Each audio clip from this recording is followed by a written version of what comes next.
Assalamualaikum warahmatullahi wabarakatuh. Perkenalkan, nama saya Muhammad Yusuf Fauzan dengan NIM 6670250128. Dengan dibuatnya video ini saya ingin memenuhi nilai UTS di mata kuliah pengantar ilmu politik saya. Baik, di video ini saya ingin merangkum jurnal Bung Ebi yang berjudul Diskursus Demokratisasi Indonesia Pasca Orde Baru yang ditulis oleh Bung Ebi Muhammad Mahyudin pada tahun 2018. Selain itu juga saya akan membandingkan jurnal ini dengan 5 jurnal internasional yang relevan untuk melihat bagaimana posisi penelitian beliau dalam konteks kajian global.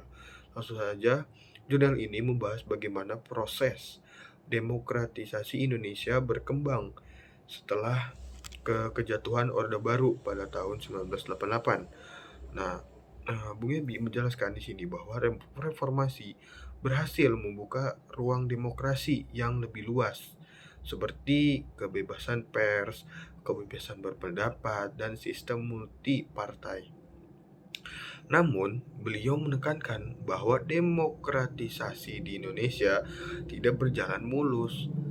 Ada sejumlah tantangan yang serius yang membuat kualitas demokrasi kita masih terbatas. Pertama, maraknya politik uang dalam pemilu.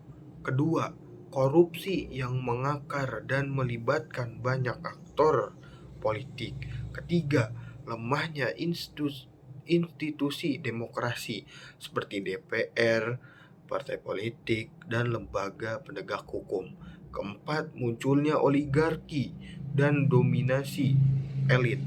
Dan yang terakhir, yang kelima, adalah menguatnya politik identitas dalam kontestasi elektoral.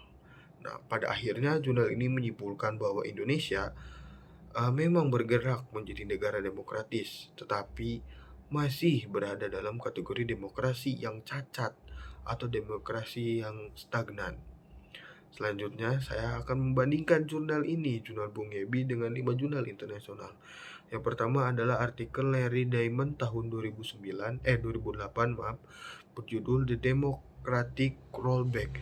Diamond di situ menjelaskan bahwa banyak negara mengalami yang namanya stagnasi demokrasi.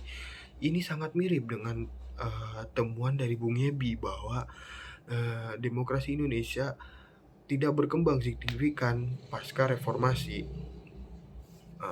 Kedua, buku Stephen Levitsky dan Lu Chanwei dalam bukunya yang berjudul Competitive Authoritarianism, mereka menjelaskan bahwa elit dapat mengendalikan demokrasi elektoral. Konsep ini juga terlihat dalam politik Indonesia, di mana oligarki menguasai partai dan kebijakan publik. Sesuai dengan argumen Bung Ebi. Nah, yang ketiga, jurnal Kenneth Robert tentang populisme. Robert menjelaskan bahwa populisme yang sering digunakan untuk memobilisasi emosi masyarakat. Hal ini terlihat jelas pada politik identitas Indonesia yang juga dibahas dalam jurnal Bung Ebi. Nah, yang keempat yaitu tulisan Benedict Anderson tentang demokrasi di Asia Tenggara. Anderson menekankan bahwa demokrasi di kawasan ini sering dipengaruhi oleh identitas dan struktur kekuasaan tradisional. Ini sangat paralel dengan analisis Bung Ebi mengenai politik, identitas, dan kultur politik di Indonesia. Nah, yang terakhir yang dibandingkan perbandingan yang kelima yaitu jurnal Markus Metzner pada tahun 2012 yang berjudul Indonesia Democratic Stagnation. Ini di sini adalah jurnal paling relevan karena berbicara langsung tentang Indonesia. Di sini Metzner mengidentifikasi 3 masalah utama: oligarki, biaya politik yang mahal, dan lemahnya institusi demokrasi. Ketiga hal ini juga menjadi fokus utama dalam jurnalnya Bung Yebi.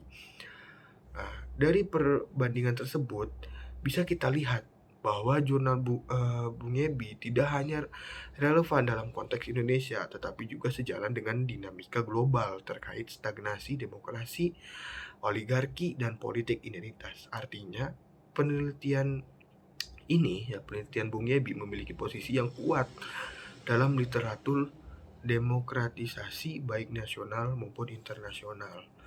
Baik, mungkin itu saja dari saya. Kurang lebihnya mohon maaf. Wassalamualaikum warahmatullahi wabarakatuh.